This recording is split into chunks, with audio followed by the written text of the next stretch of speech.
Hey, yo, it's me, Pops Van Marmalade, and you're watching the Comics-Related Madness Network. Uh-huh. So come get some. CromCon. CromCon. Hey, we want to shout out to our sponsors, Daytona Beach Comic Con. If you are a fan of comic books, if you're a fan of comic book conventions, and if you like meeting comic book creators and getting comics and comic-related stuff, then you need to make your plans to attend Daytona Beach Comic Con. This year's show is September 9th and 10th. Silverline will be there, so you should make your plans to be there too. We'll see you there. If you like comics and find yourself in the Orlando, Florida area, doesn't everyone come to Orlando at some point in time to see the House of Mouse? But when you're here, you need to make it a point to visit Coliseum of Comics, especially the one on East Colonial Drive. They carry Silverline Comics, even a limited edition Coliseum of Comics version of our comics. So, when you go, be sure to ask for Silverline Comics and tell them we sent you. OCD stands for Orlando Collector Deviants. OCD, Steve and Trish, they're a family of geeks who promote geek things, particularly those around the Orlando, Florida area. They're big supporters of Silverline, and we think you should be supporters of theirs too. Go give them some love. If you are an independent comic book maker and you need to get your independent comics made, you need to look no further than Kablam! Kablam Digital Printing. They print our books, and they do a bang-up job. They're not only trusted by Silverline, but many, many independent comic book makers. Head on over to kablam.com and see for yourself just how easy it is to have your comic printed by them. And tell them Silverline sent you. Hi, this is Tim TK, host of That Silverline Show on Tuesday. Join us at 11 p.m. Eastern, 8 p.m. Pacific every Tuesday night as we discuss pop culture and the joys of making comics. Hi, I'm Barb Kilber, co-host of Silverline's Wednesday Wham. Join us each Wednesday night as we discuss comics, literature, movies, and anything else that may catch our attention. I'm Roland Mann, and I host Silverline's Silver Sunday. Join me every Sunday at 8 p.m. Eastern as we make mine Silverline.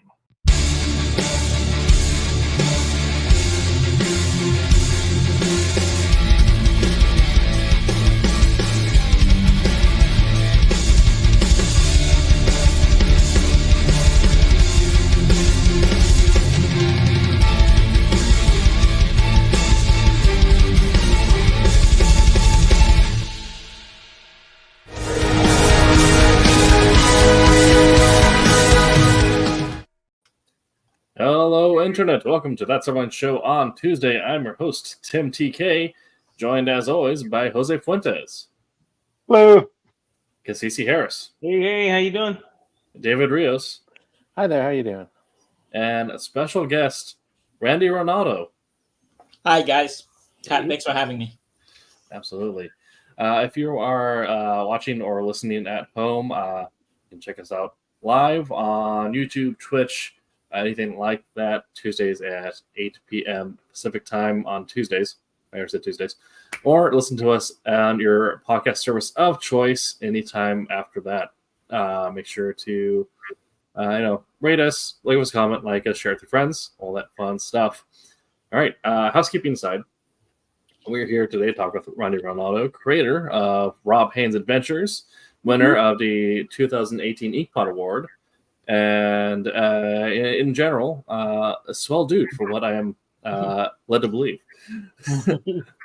So, Randy, you want to introduce yourself and give a little bit of background where people might know you from? Yeah. Again, my name is Randy Reynaldo. My company is WCG Comics. I've been self-publishing. I started it as a zine in the 90s. And because of the feedback I got, I started sending it. I started, distributing it. I started as a full-size comic book.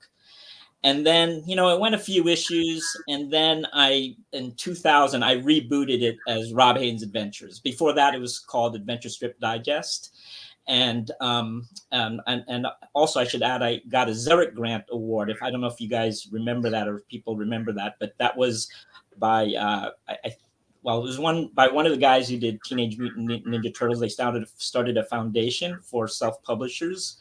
And I was one of the earliest recipients of that. And that allowed me to collect all my my zine comics into a trade paperback, which was nice because when I went to Full Size Comics, I didn't want to put the zine stuff in the comic books because my work had developed enough that I wanted to show my new stuff in my comic book series. So I was able to put those earlier back issues in a trade paperback, which the main reason to do it is so people can see the style. But even though all my stories are self-contained, there is a story arc. So you get to see kind of the origin of the characters and a lot of recurring characters who come back later in the series. The one thing I should note is that what primarily inspired my comic book, when I pitch it, I often say it's kind of like a Young Indiana Jones. People have called it like a Johnny Quest and action adventure series. But my main inspiration, even though I grew up in the 70s and then I was in college in the 80s, I love, like a lot of people, I loved Batman. That was one of my favorite comics growing up. Sergeant Rock was one of my favorite comics. But for some reason, when I was a kid, I discovered old comic strips in the history of comics. So that's when I discovered comics like Terry and the Pirates and Wash Tubbs and Captain Easy. And for some reason, those comics, I don't know, I really latched onto them, and especially the art style. If you know Milton Caniff, Alex Toth came out of that school. And when it came to doing my own comics, I really wanted to work in that tradition, that kind of tradition. And then a little later, I discovered the Spirit. And again, it's kind of that noir, black and white, graphic style. I really like that kind of work. So that's really where I'm coming from with my comic book series. It's, he's just in terms of background, he's a private investigator for a company called Justice International. He travels the world on assignment. He's also the newest guy at the agency. Now, I've been doing this a long time, so I realized this character has not really aged. I always joke that when I started it, he was older than me. Now I'm way older than he is right now. But part of the idea of the series was that he was kind of the new kid on the block, and all the other agents at the agency are these old school, like ex-military mercenary, and he's not really that kind. He's not as jingoistic as them. Yeah. So that's part of the fun. So he was a young guy, but at the end of the day, what I really wanted to do was, even though a globe-trotting action adventure series with stories ripped from the headlines, and also stories ripped from the headlines taking place in a different locale every issue, I actually sometimes call it an action variety series. And a good model for that, to go back to Realize the Spirit, he would do comedies, satires, straight noirs, and I've tried to mix it up a little like that in my own comics. And you guys have seen that I did a sports issue that I'm really happy with, and so a lot of the stories are a little bit more, they're a little bit more comedy oriented, or humor. They have humor in them, I should say. Mm-hmm. So it's a lot more lighthearted than a lot of comics today. I think there's a lot of great stuff. One reason I think I got a lot of traction early in my career when I was starting out was I don't think there was a lot of people working in that tradition at the time. Yeah. I'd have pros come to me and they'd say, "Oh, if I could do anything I wanted, I'd be doing a book like this." Now since then, there's a lot of great work out there, and I don't want to compare myself to them, but Darwin Cook kind of came out of that tradition. The Batman Adventures a little bit, the art in there that kind of comes a little from, not exactly that same tradition, but there's a lot of people doing work in this. But when I started, there wasn't a lot, and I think I'm still one of the few people who really tries to work in that globe-trotting soldier of fortune kind of thing, but also, like I said, like the Spirit as well. Yeah, that was something that Jose and I had noted earlier when we were talking about it, is it from the issues we read, it feels very much in that same lines as like an 80s like pop serial. And like if you're a fan of things like Knight Rider or the A-Team, it's right up that alley. Yeah, definitely. Yeah, I mean, I when I said rip from the headlines, I think to go back to those early strips I liked, I think one reason I liked them so much was, when I was a kid, I was really into World War II, so that's partly why I liked Sergeant Rock. But those old adventure strips, what I liked about them, especially when World War II started, is that their characters were in the war. So they were taking place in current events, and that's what I tried to do with my book. I mean, I'm a bit of a news junkie, so I get a lot of story ideas. Definitely. They're not the point of the story, but at least it creates an interesting environment or locale or story idea. Absolutely. For the current reader, it keeps it topical, but also for readers down the line, then there's like a concrete grounding point for them as well. Right. Yeah. But it's a double-edged sword, because I, as I've told you, I started this a long time and my character is ageless. But in my earliest story, there was still the Cold War. I mean, there was still the Soviet Union. Yeah. So I have stories. So Sure. I'm not a super stickler for I mean, you have to have some continuity, but I'm not going to say, oh, that's not canon, and all. It is what it is. So. Yeah. I mean, if Ash can be like 18 in Pokemon for several years, I feel like it's fine. Yeah. There are series there where characters do kind of age along, maybe not necessarily like a realistic rate, but they either age up or physically mature as well as emotionally mature, or things like that. Was it just wanting to give it the same timeless vibe that you decided to not necessarily do Raw Pains, or is it was there even a conscious choice to that, or was it just something that's kind of you naturally noticed happened where you just kept them the same age? Well, I've been thinking about this recently, because I don't think he's not absolutely new. I mean, the way I write him now, because I've done so many stories, and frankly, I haven't really done a whole lot of stories where he's at the agency. He's usually just on adventures. But I was recently thinking that, I even had a thought about maybe introducing a character who's the new young gun, so kind of threatens Rob. So it does show that, that would obviously show that he's a little, he's a little more experienced. The other piece of that I would say is that, I was working on a story that I kind of wanted to show the beginning of his career, and all I'm going to say is it's an older story. It's an earlier time. And one way I do that is because I have changed his hairstyle a little, so I could kind of use that as a marker, or excuse, to show when it takes place. Absolutely. Lower the pop, right? He's got the flop hair. Yeah. I didn't share my really early stuff. The stuff I said was in the zines. He had kind of a mullet in his earliest. Okay.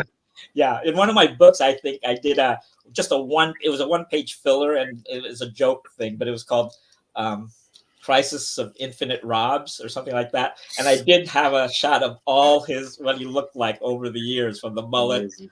To the floppy hair, and now he's got kind of the spiky hair.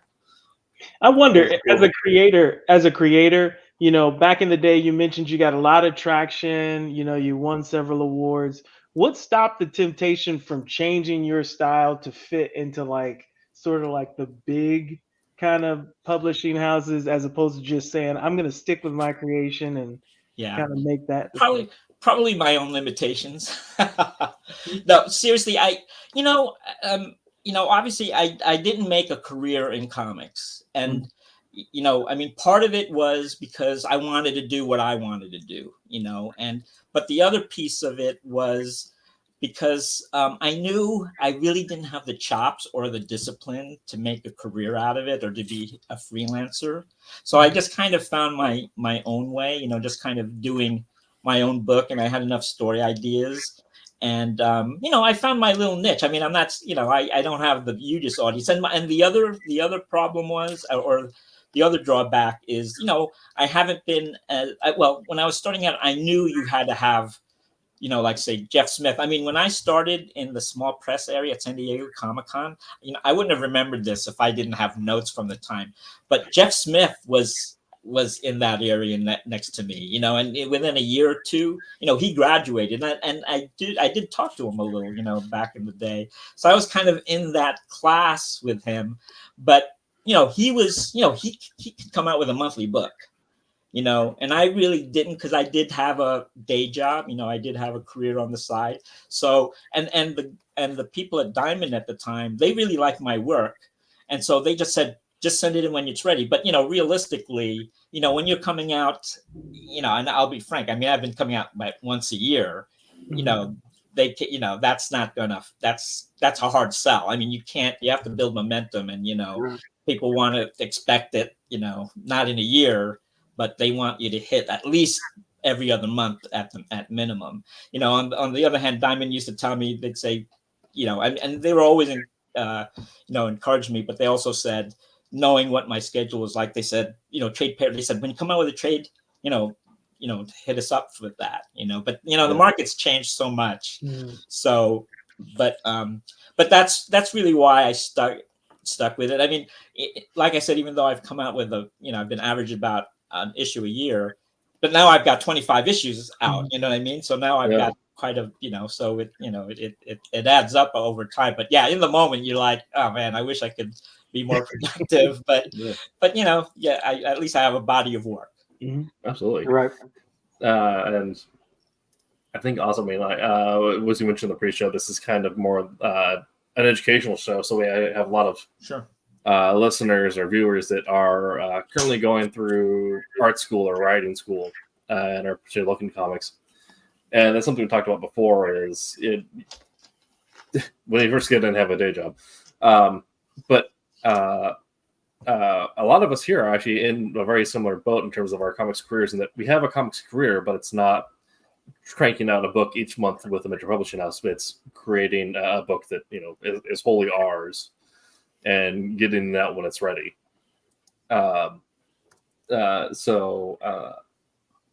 before we move on to our next thing, could you talk a little bit about some of the fulfillment you find with that sort of creation schedule? Like some of the what? I'm sorry. Some of the fulfillment you find with that kind of creation schedule. Right. Well, in terms of fulfillment, I mean, it's just, you know, doing the stories, you know. I mean, I do get satisfaction out in completing the work, you know. And I will say also, I mean, I do like the self-contained stories, but one reason I say I do that is because I don't want to be working on something that's, you know, I mean, it takes me a year to do an issue. So I certainly don't want people to have to wait for a year for the next part of the story. Right. You know, so, you know, just being able to complete the issue and having so many issues behind me, you know, that's plenty satisfying, you know. And, you know, the other piece is that I often said that if I didn't feel I was improving, that would have been really discouraging. I don't know if I would have kept that up. And certainly, you know, again, I didn't send you my earliest trade paperback, but you could really see by the end of that trade paperback, because those were the zine issues where you could see my work really get better or evolve, because it was really cartoony at the beginning, you know. And as a matter of fact, sometimes I look at my, you know, some of the stuff, you know, I sent you, I did send you some of my favorite stuff, or stuff that I really am proud of. But sometimes I look at that stuff and I go, wow, I don't do this anymore. Yeah.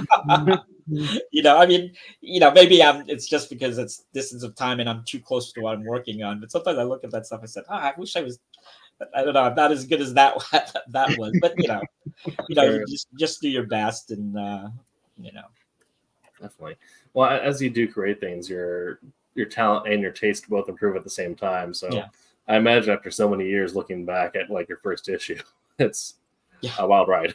Yeah. And I'm sure you guys have heard this, or it's been said here, but, you know, there's the old thing, and I tell this to people when who are starting out, who was it?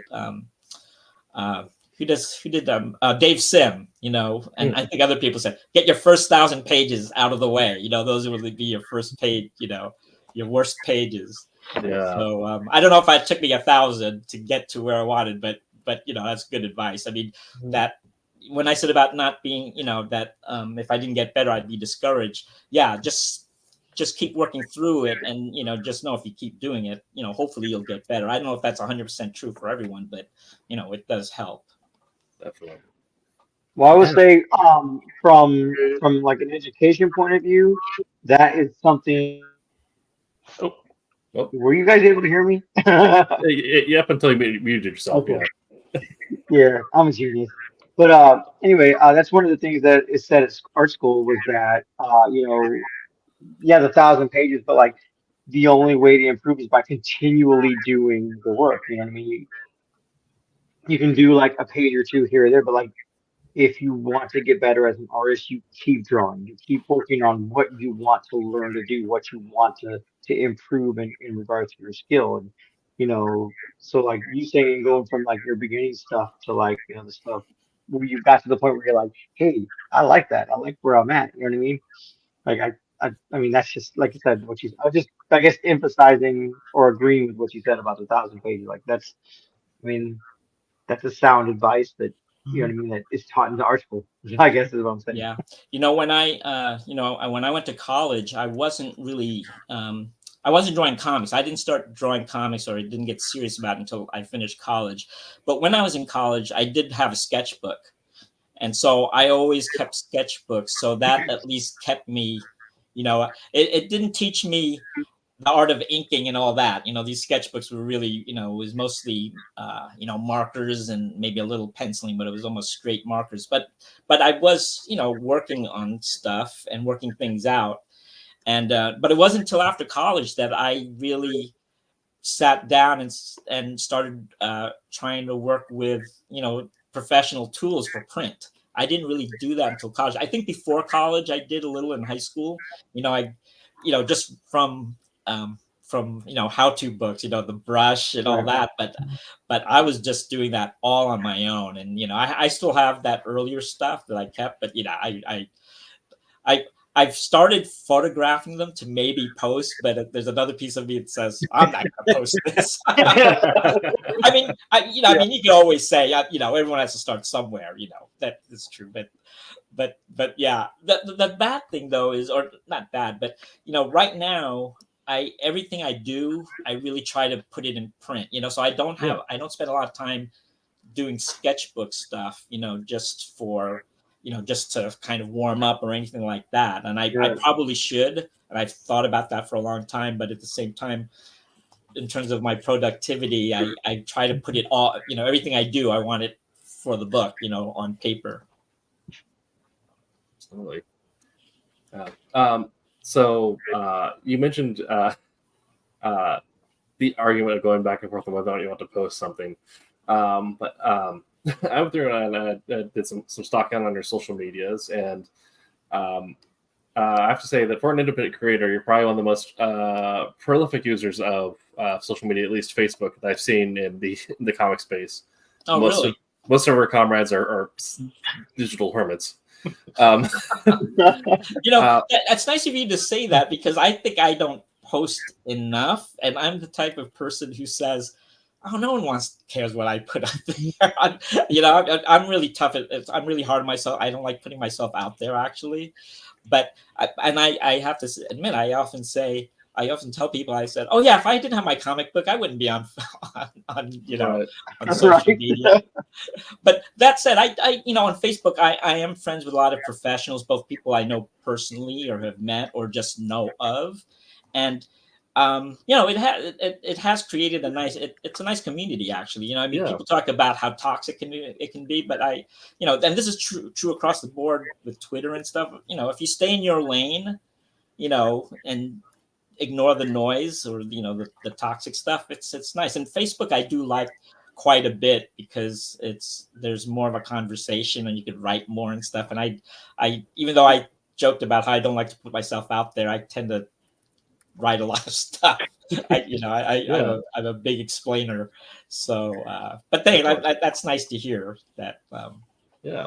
So you found that kind of the benefit for you there's creating that network of other creators. That do you find that helps with marketing your comic, or is that primarily with helping staying inspired, helping staying motivated? Yeah, I I mean, there's still nothing like going to a comic book convention and then interacting with people and coming home. I don't get quite that same, high, or that. But at the same time, it's better than going to the comic book convention and then not talking to anyone until you go back the next year or another show. So on Facebook, it is, at least I'm continuing talking to people that I know or people who read my books or they see me. So, and they know what's up,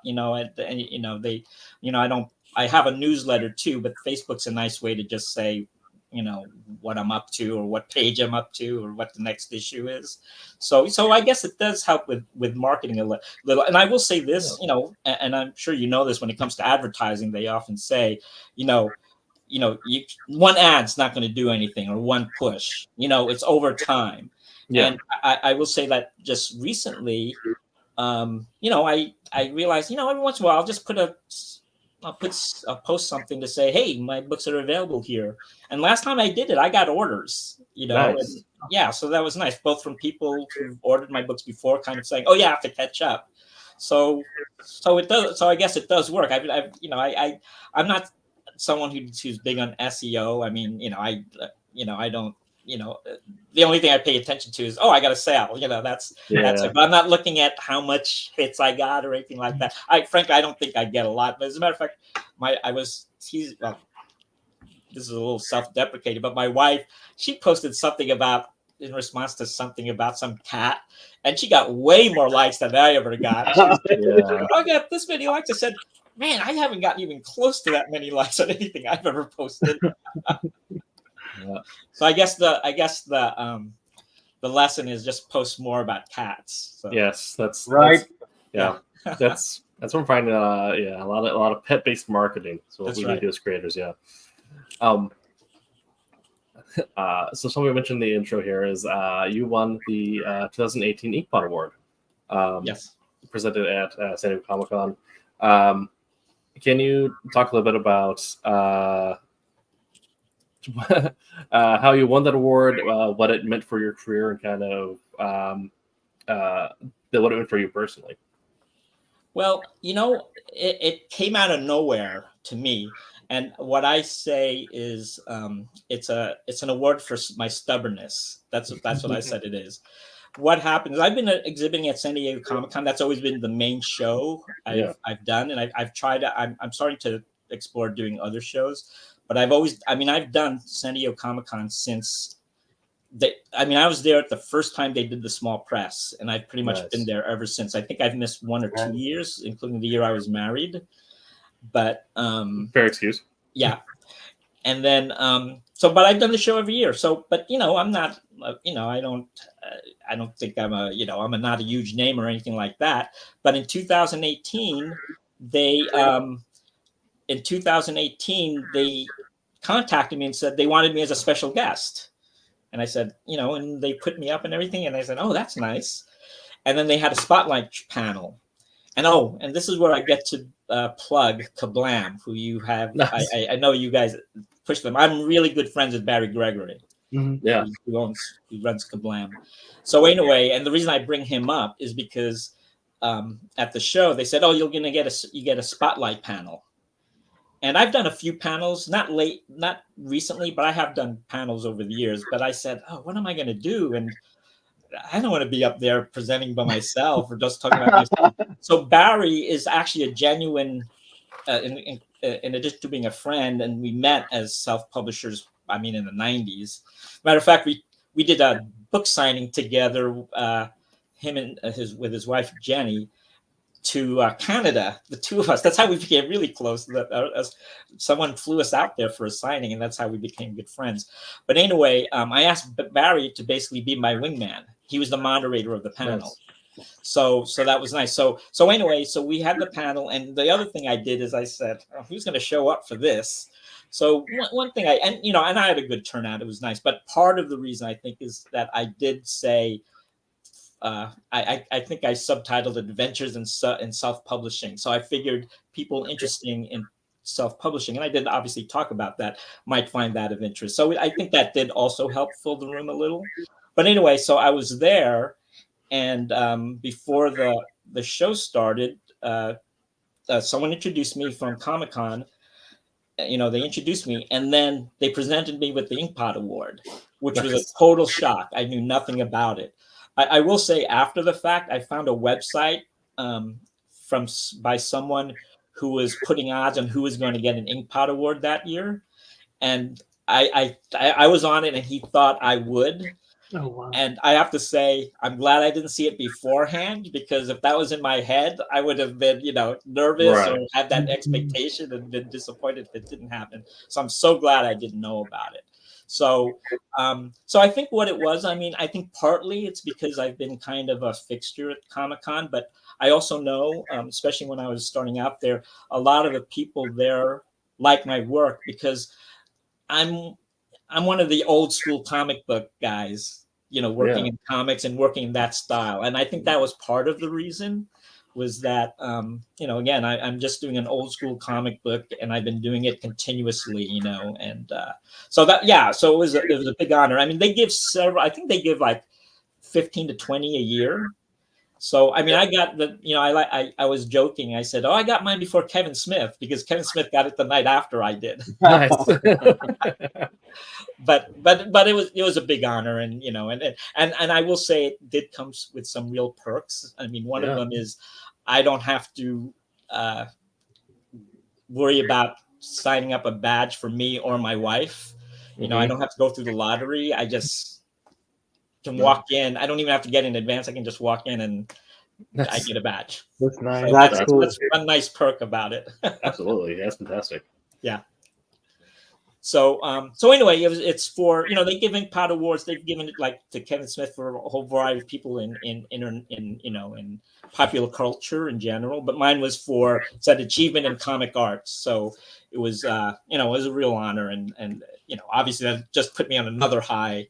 So so it's a nice recognition, just of my body of work. That I've having worked on that for so long. Absolutely, yeah. It's kind of a commitment to trucking, and they're not only in creating a comic, but also being willing to take it to market every year. Yeah, absolutely. What are some of the so we mentioned that the benefits of attending a convention for you? Not only is it's talking to other creators, getting inspired, getting motivated that way, and also being such a fixture that you actually get recognized for it. But as an independent creator, have you noticed that going to convention is, for some people it's better than online for their sales. Other people not so much. People just like the community aspect of it. What are some of your main benefits that you found going to conventions year after year? At the end of the day, it is making connections, because I can be online, but it's hard to push things online, for people to see your book, to talk to you or get to know you. And, one thing I've learned, or at least I've found out, is that, if people like you, they might be more apt to try out your book. That's really what it comes down to, is just making that personal connection. And obviously that's a lot easier at a show when you can be a one-on-one with someone versus, you're online.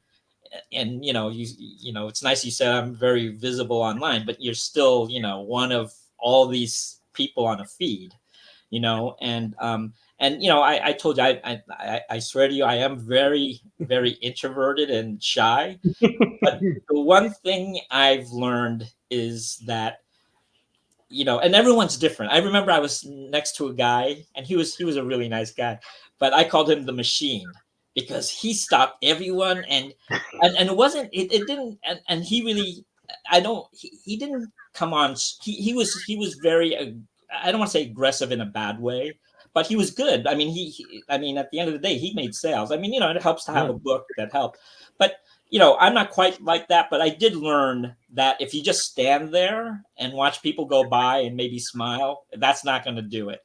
You do have to, what I sometimes say is you have to, people, especially at San Diego Comic-Con, there's so much sensory overload.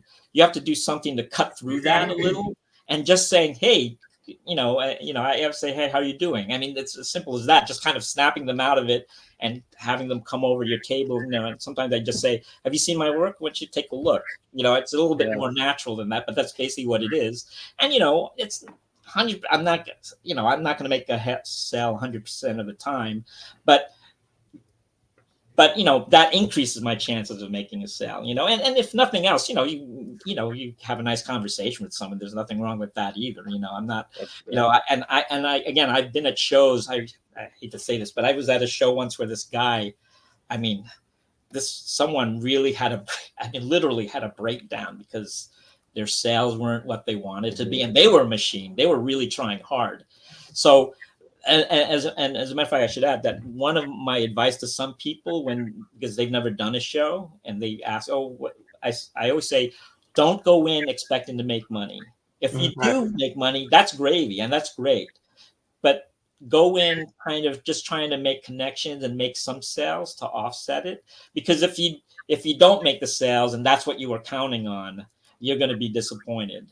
You should really go in just. If you make some sales, don't worry so much about, I understand some people, need the money too. You do have to pay attention to that, but still, don't base everything on the amount of sales you make, just kind of in terms of in terms of networking, making some connections, making some sales. And, some people, I've had people come back the same time as the show, later in the show saying, I read the issue last night. I really liked it. And then they get more or get it online or come back every year, Absolutely. So, so that's it. Like I said, I think the most important part is just to reach out a little to people. You don't have to be a jerk about it or, you don't have to be overbearing, but at least people, try and get people to sign. Some people say, I'm not interested in, that's fine too. But. Yeah, absolutely.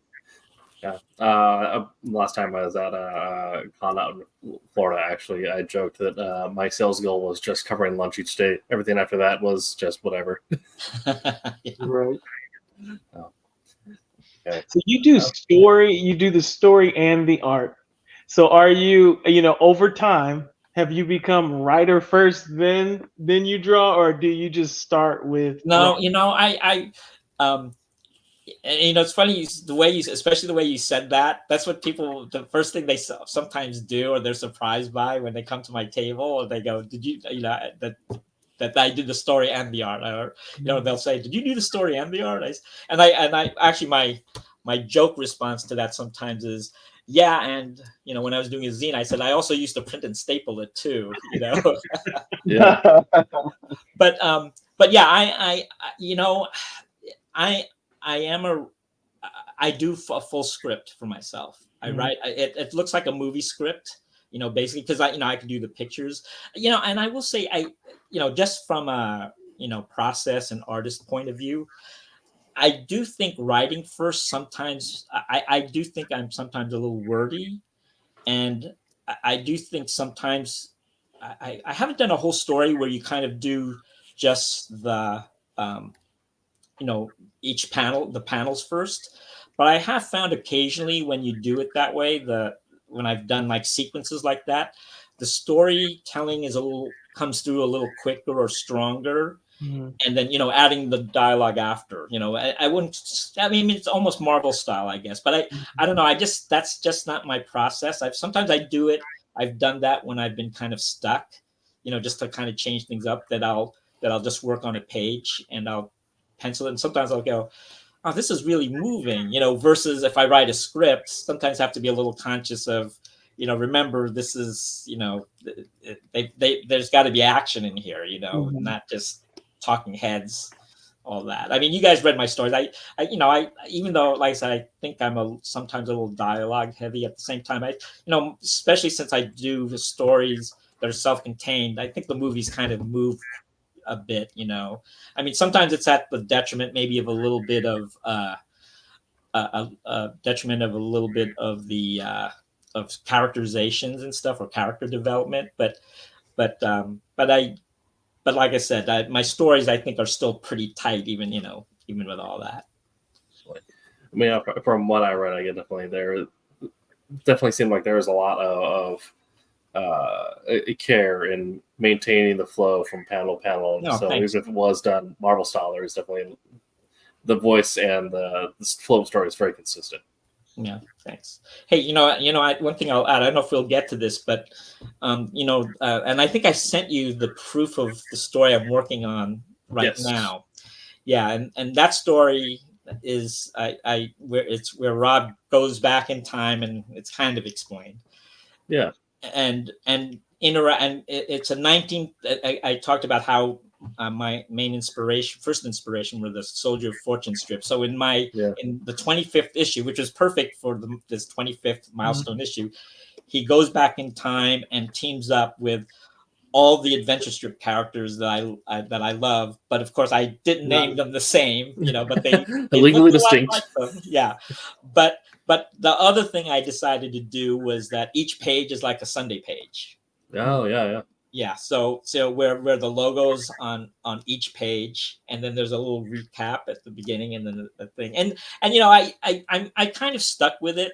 I don't know if it works perfectly, but I will say that, and this goes back to when we were talking about being a little wordy, trying to put a whole sequence into a single page, it's been a challenge, I have to say, and as a matter of fact, it kind of, even though my stories are pretty tight, it does still require a certain beat, when you have a Sunday page. And it's a little true in a comic book where you have, you want to have something that happens on a page that kind of pushes you to the next page, but doing it as a Sunday strip, I was, it's even more so, and getting, you want to have a little cliffhanger or a punchline in the last panel, and then have a little recap in the first panel. And then plus putting the logo in the first panel kind of eats up a little real estate for you from telling the story, but it's been fun to do. But I will say that, it required more of a grid panel as opposed to being able to open up the story a little, in terms of, big splash page. I don't do a lot of splash page type of pages, but still, I do vary the panel sizes a bit and that, but I didn't do that so much in this story. I mean, what made it easier is that I didn't have to worry too much about layout because I was just doing the grid panel. But on the other hand, it kind of, I'm worried about the the graphic interest of it. I mean, I think it's still, it's like always happens to me. I'm working in the middle of a story and I go, wow, this is really crappy. Get really, and what I've started doing is, I could just, when I finish a new page, I just create a PDF of all the pages I've done, and then I could kind of go through it. And I have to say, I've gone back and said, oh, okay, this isn't so bad. But yeah, I mean, I'm sure you guys know that when you're in the middle of the forest sometimes, and it's and it's a slog, you go, oh my God, this is not working, So you have to pull yourself out sometimes and look at the whole, look at the whole work to see if it's working or not, and then relate to that. I'm sure everyone does this, I'm saying, oh, I better fix that, or, little things like that. Definitely. I mean, as someone who is just a writer, I don't do film illustration. The agony gets extended when you're like, I hope the script is good, and you're waiting for it proofs back from the illustrator. Stuck in limbo. Yeah. So you said something caught my interest earlier. I've spent a lot of time talking about your writing, but you also do your own illustration and inking. But it sounds like, is that what you went to school for, or did you have to teach yourself that skill set? No, my day job and my college major had nothing to do with art. I mean, it helped me. The art helped me a little in my job, but I was an English major, so I guess that's a bit on the right. I mean, I was in a creative writing side, so it didn't really help me so much. So I'm really self-taught. So a lot of it was, trial and error, and then looking at my favorite artists. That really what it came down to. I mean, and I still do that. I mean, I'm sure a lot of people do that, but especially the story I'm working on now. Like I said, it's a 1930s with all the old characters. So I am looking at those old Terry and the Pirates. Alex Toth. I'm looking at all those books for just for atmosphere, for just the art style and everything. Very cool. Yeah, how's that process of teaching yourself to ink? Because a lot of people teach themselves to draw over the lifetime. Just a matter of studying shapes and then applying it. But inking is a whole other beast on top of that. How was that process for you?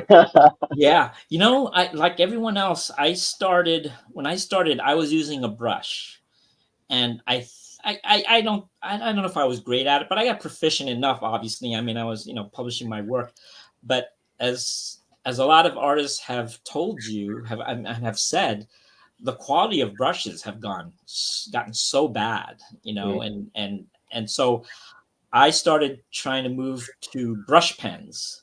Mhm. And it took me a long time to find brush pens that I liked. And I finally have discovered they're mostly the Japanese ones. Is it Tombow? Yeah. But it's funny. I kind of go back and forth with the different ones. But the quality of some of those brushes are really, really good now.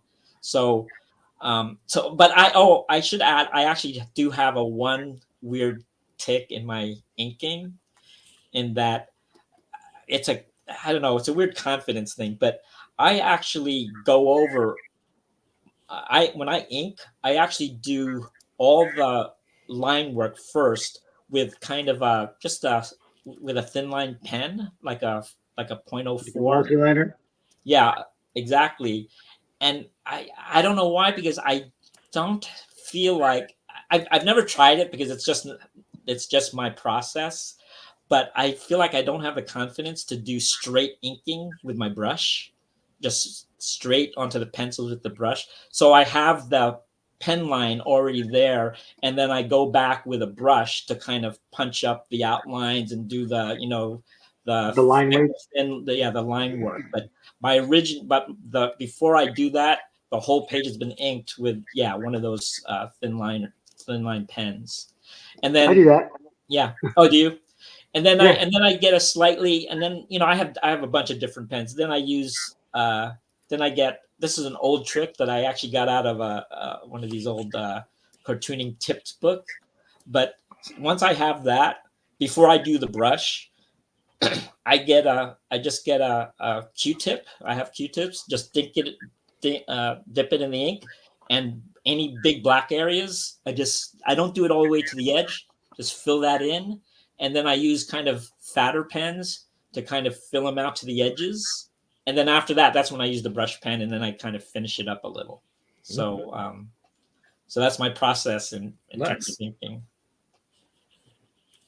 And I should add, we were talking before we went on, I said that my original pages, when I started out, I was really old school, and everything was on the page, including the lettering. And I was a terrible letterer. I thought it was good. It was legible, but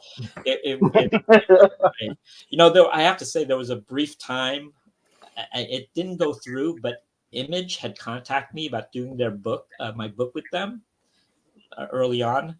And one thing they said is, "Hey, can you get someone to re-letter though?"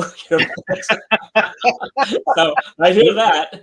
So hand lettering is a skill. Like that is tough.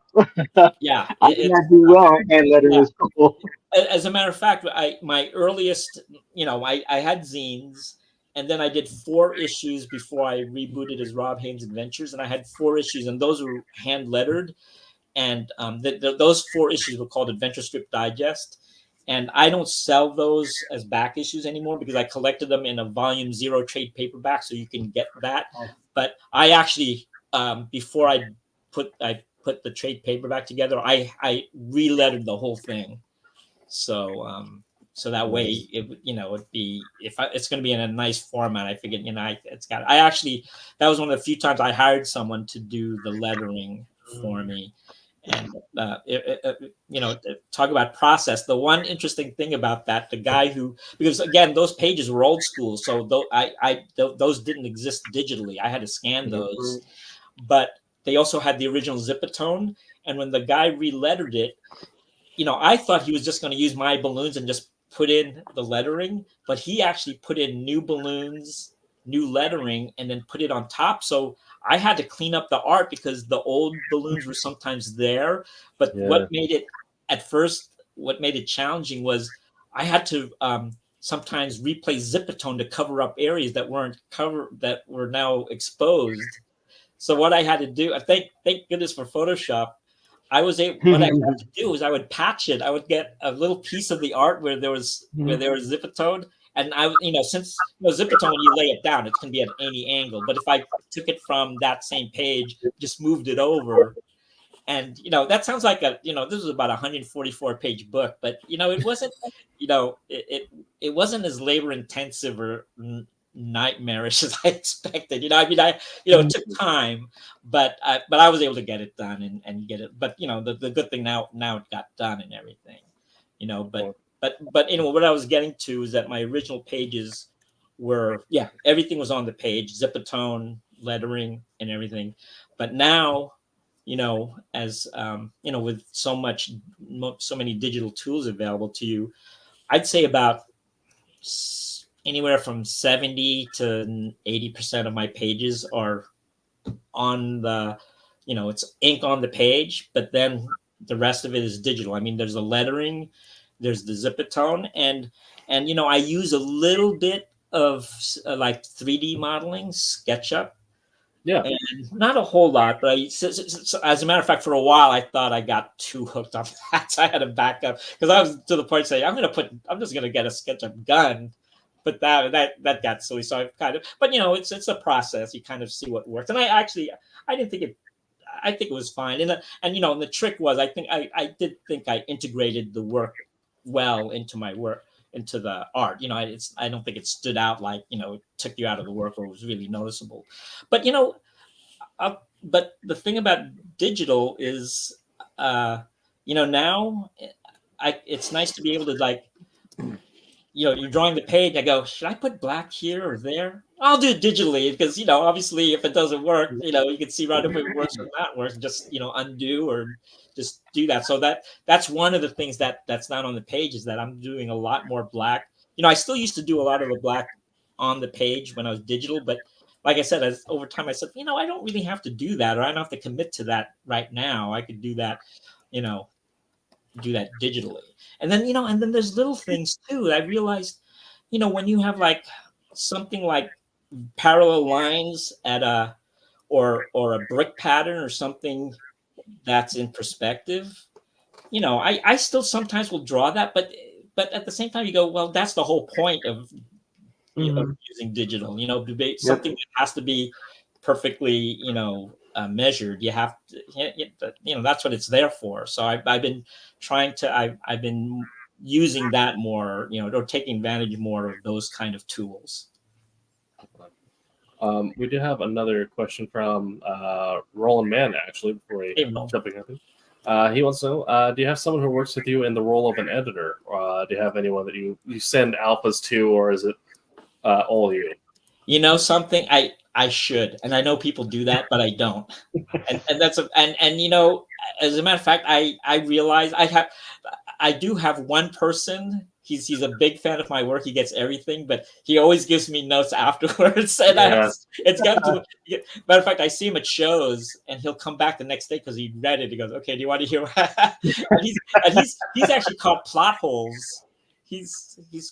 Plot holes and sub stuff. So and part of it is, but I would say it's probably a good idea to do that, and I don't. But I used to actually, I realized I actually didn't even proof well enough probably before I went to print, So I've become a little bit more stringent about that, at least in proofing myself in terms of, I told you how I PDF things and, and then I'll go to Kinko's rather than use all my printer ink, I just put in a PDF, print it out at Kinko's because, reading it on paper is a little different than reading it on the PDF. I can catch things on the PDF, but reading it on paper the way it's supposed to be read, it's easier to catch things like that. And plus, I can just mark up what I need to do on them. But yeah, I know open all night long. What's that? And Kinko's was open all night long. Oh yeah, I used to say, I told you I used to work. I used to print my books as zines, yeah, I got to know which Kinkos or which machines were the best machines around town in LA. And part of it was because this is just a funny side story. Part of it was when I was talking about Zipatone. Zipatone was at one point was kind of hard to find, and it was kind of pricey. I don't know if you guys have ever seen it or worked with it, but I found out there was this adhesive. I mean, it looked like Zipatone paper, but it was blank, called Sticky Back. And you could buy them. It was way cheaper than Zipatone. So what I used to do is I bought a box of those sticky backs, and I had one sheet of Zipatone, and I used to Xerox it onto. But the thing is, Kinko's back then. I mean, now the machines are way better and they're more digital. But back then, if you had a bad machine, especially that, it has to be a consistent dot pattern. Right. Yeah, so finding the right machine was but I did find a place that had a good machine, and I would always, you do one test to make sure. And I still have that Zipatone, but I haven't had to use it. That's awesome. But it saved a lot. I mean, I think I bought a box for like, I can't remember how much it was, but maybe it was about $80, but still for 100 sheets of that. And it was the same exact material as Zipatone, except like I said, it was blank adhesive, peel off adhesive, but not as expensive as Zipatone. And like I said, Zipatone was getting harder to find anyway at the end there.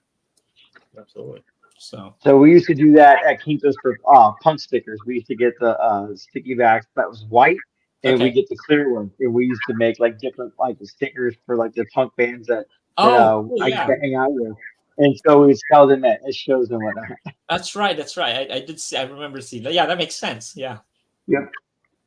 Okay. Well, we're coming up on our last 15 to 30 minutes here. So I'll open up to our other hosts here. Anyone else have any questions for Randy before we look into our closing segment? Most influential, other than your own comics, most influential comic for you? Character. Oh, well, I think I mentioned. I mean, it's Milton Caniff and Terry and the Pirates. Okay. And when I said I discovered that in History of Books, that was before they started collecting them. For some reason, I just was enthralled by just seeing a few panels of the book, because that's all they had. I did get a book called The Syndicated Comics of the Daily News Chicago Tribune, because that's who syndicated them, and they had a lot of books. But even that book only had like 1 week sequences from different eras of the book. That's the only way I read them. And but perfect timing. Around 1976, they started coming out with some of the earliest collections of Terry and the Pirates. Are you guys familiar with that book? With that? I'm not too familiar. No. Oh, well, let me just show. I mean, he's all right. I have it right here. Let's see. Anyway, here. This is Terry and the Pirates. Nice. Oh, okay. I do know that. Yeah. Look at this. I mean, oh wait. Look at that. That's great stuff. Look at that. Oh, sorry. Yeah. No, you're good. Yeah. Yeah. So that was my first book, but this is a book I got. As a matter of fact, this is $6.95. I got this as a Christmas present. It came out in 1976, but then they started collecting them. And then when I was in college, that's the first time someone started collecting the whole. He's worked on it from 1934 to 1946, and then he did Steve Canyon. So. Nice. And now it's been collected several times since. IDW has a big collection. They're collecting it a second time right now. Yeah. But when I started out, they didn't have it. But Terry and the Pirates, and then I discovered a little later the Spirit, Will Eisner's Spirit. Yeah. And then from there, and then when I was also a little later after that in college, Alex Toth. I mean, he's that guy's the best. And then along with Milton Caniff, there's Roy Crane, who does Wash Tubbs and Captain Easy, and also a strip called Buzz Sawyer, which was a lot like Steve Canyon. He was I talked about World War II. It started as a World War II strip. He was a pilot, and after the war, he became a private detective. So there's kind of like connections to what I do. As a matter of fact, some of the characters and storylines in Rob Haynes' adventures kind of does tie into Terry and the Pirates, and I have I have some connections in terms of characters or company names, so I have like little Easter eggs in there. So and like I said, the issue I'm working on right now is really going to make those connections. So I'll point that out to readers. I pointed out that even if you don't know those strips, I mean, it's you'll enjoy my comic book, the story. But if you know those characters, then it's going to be a little bit of extra fun there. So, but so Milton Caniff, Alex Toth, those in terms of more modern people, I mean, I'm a big Howard Chaykin fan. Mhm. Love Howard Chaykin. But I grew up in the 70s, 80s, so I liked the run of Steve Englehart and Marshall Rogers on Batman, Detective Comics. I grew up, X-Men, John Byrne, and then Walt Simonson. I mean, I was collecting comics during that period. And then there's also the Hernandez brothers, when the kind of the, alternative comic scene hit, again, I was in college at the time, so I was picking that stuff up too. So, I get influenced by a lot. I mean, like I said, Terry and the Pirates is my main inspiration, but I look at a lot of stuff and I read a lot of comics. So Good, thank you. So I read through. I really enjoyed reading the stories. I do. Oh, thanks. There's quite a bit that I picked up from there. I liked your modeling. You tended to go through, and it seemed like you did a lot of research. I mean, is it the first issue where he's riding around in a Porsche Boxster, and Oh, yeah. it's like it's a Boxster. Not only does it say it, but it's drawn that way. The tanks, you see a lot of the influence and things, so it's not just kind of random. It seems a lot of your work and a lot of your drawings and things that you put into that were all you went into a lot of like detail and history to pull that stuff together, which was really nice. I also liked the fact where you would bring characters back, like the Strand on the Desert Island, the villain from the first, from the stealing from the monastery and all that, just a lot of tiebacks, and you see a lot of the references on there. But then, in addition to all that, I also liked your commentary. I read through everything. I read through, the letters. I read through your forwards and everything that you had in there. So I also liked the fact that you went through and described, what your motivation was for those particular issues, and that plus everything being, self-contained, and, one issue you're here on baseball, the next issue you're here on pirates, and you just give a really wide range of different aspects that show your interest in it, and I appreciate that. And I am fairly local to you, Southern California, outside of LA, so San Diego, if you're there again this year, I'll try and stop by and see you. I don't know if you ever go into WonderCon, but I'll be going there as well. Yeah, so I'll be posting about it soon, so you'll know where to find me. Okay, but overall, I really enjoyed the work, and that's why on Facebook I'm like, I was really looking forward to this show today to hear about some of your influences and things like that, and some of the stories. So it's not let me down. So thanks so much. I did appreciate. I did see your Facebook comment. I really appreciated that. So, and I appreciate what you just said. So, and I'm also glad you read the text piece. I do like writing those. I was going to joke. I said, I don't want any of my research to go to waste. So, I'm going to put it in there and show this is what I had to look up for it to do this story. Mm-hmm. But I'm glad you enjoyed those too, because I do like writing those. And sometimes it depends on how much space I have. sometimes I said, oh, I don't have any space to write in this one, so I have to kind of make choices. But what I, especially with this latest issue, I'm thinking that especially if I'm talking about like what characters are based on what characters, I'm actually thinking of putting that online rather than put it in the book in print. So, That's but cool. it'll be, I'll just make that available. But I'm glad you liked it. And I have to say also that sometimes when I was we were talking about selling at conventions before, I used to think my audience was people who like the old adventure strips, and that was, that's I'm not. I wasn't really that generation, I like those books, but so I sometimes used to think, oh, that's a narrow, I said that's not a lot of interest, but I found out that obviously you don't need to know those strips to read my book. I mean, I'm just trying to do a fun story, and it's set in the modern day, so it's not a nostalgia book. But what I found out, and this goes back to what you say, reaching out to people. I have to admit, sometimes I wouldn't reach out to people that I said, oh, they're not interested in my book, But I found out that wasn't true. That I should expand my audience. I mean, a good example was at last Comic-Con.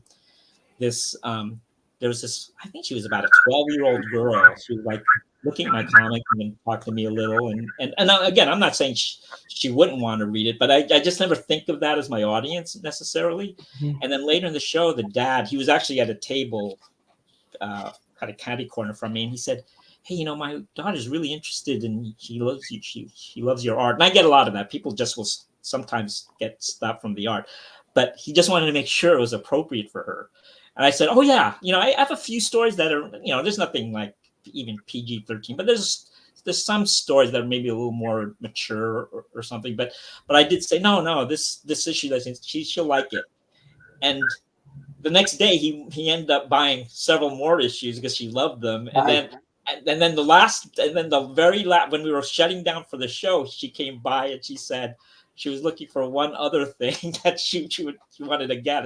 And I actually ended up earlier. I actually curated some issues for her that I thought she would like. At least like I said, that they were not the mature ones, but and she loved all those. And at the end of the show, I think I just handed her one other book, so she just have another book to read. But what I'm getting to is so nice to have a young girl like my book, and similar to that, and I do have women who who like my book too. So again, it's nice to know it's not just guys who like old comic strips is my audience. It's been nice to realize that over there, because that's what I was. That was that audience. It's the old the cliche that I'm doing comics I want to read, or that I want to do. But it's nice to know that other people that are different than me and have other interests are still find the book entertaining, and that goes back to what I was saying. It's it's an action variety series. I don't know if that necessarily comes through when people see one issue or whatever, but I think once someone reads a few issues or gets that, then I think it really opens up the series to people. That's one. That's cool. I have a question. Sure. If I may, what do you have on the board? Which one? Oh, here? Yeah, I took that there on purpose. This is I was just trying to look at it.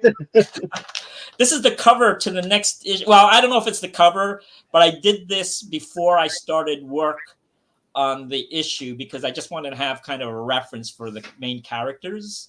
And if you go to my social media or to my web page, you'll see this in color as well, with a kind of with a mock cover with the logo and everything. But I have to admit, I haven't fully decided if it's going to be the cover. It probably will be, but I haven't decided yet. Because it's kind of I love it. That looks so awesome. Oh, thank you. Yeah, especially. Oh, I should add that this is my character, and again, I told you it's a flashback, so he has his old hairstyle there. Since we were talking about that, I gave him his old hairstyle. But again, when I write about it, you'll find out, especially since we were just talking about Terry and the Pirates and other strips, who these characters are. But this is also my character here, and I put him. I think I sent it to you. He was in the World War II comic book, and when I told you I was a big Sergeant Rock fan. So before I did this current character, I had a book called Sergeant Haynes and Hell Platoon. And that's who he is. And I did, since it's a World War II story, I said, I'm going to put him in there. So he does meet his great granduncle, who, in the modern day is no longer alive, I guess. But again, it's a flashback story. It's a lot of fun. I'm having a lot of fun with the story, and I think people will enjoy it. So Jim Haynes, right? So I have, I get these 12 by 18 Mylars, and I could put in a whole story, which is really nice. Right. So I have all the pages in here behind this. So, one other thing I should show you then is I'm working on this. It's not finished yet. The Spirit piece here, since it's Will Eisner's Spirit. Yeah. So I said, maybe I'll put this on social media to. I think tomorrow's Will Eisner's birthday, and it's been Will Eisner week. So I decided I'd do a little piece for this. So that's cool. Yeah, I had to see. I know we've been talking and been listening, but that just kept calling my attention. I was like you're getting closer. And I was like, well, good. It worked that I put it back there. Yep. Same with that Rob Haynes sign. That's actually on my wall, and I used to use that. Before you could get banners easily. I used to put that on my booth at the top, and it hangs on my wall. But I said, I'll put it back there for this interview. Cool. Very nice. That's what I mean. We used to have one of our guys who does stuff for Silverline, Peter Clinton. He's from England, and we have the banner, and Tim used to put Peter Clinton's banner behind him. It's still up from a Matic convention one year, and then just kept it. Right? Yeah. That's cool, man. Okay. I really appreciate you. Thanks. Okay, well, we're wrapping up here. Randy, is there anything in particular you wanted to say or mention before we start wrapping up?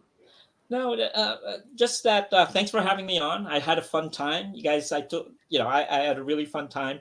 And check out my comics. I've got the 25th issues coming out in July in time for San Diego Comic-Con. And I've got all the back issues are available. And the first 8 issues and some earlier stories are in trade paperback, like I told you, and I have deals. And my website is WCG Comics, and it's WCGcomics.com. Absolutely. Okay. And I believe also we had someone earlier mentioned that they follow you on Twitter, and put your tag up there for other people to follow as well. Oh, thanks a lot. Yeah. Okay. Well, this has been the Silverline Show on Tuesday. We will be back next week with a topic which got loaded onto a different calendar, so we get the calendar pulled up. In the meantime, we'll sit here. When we end the show, we'll get put back to a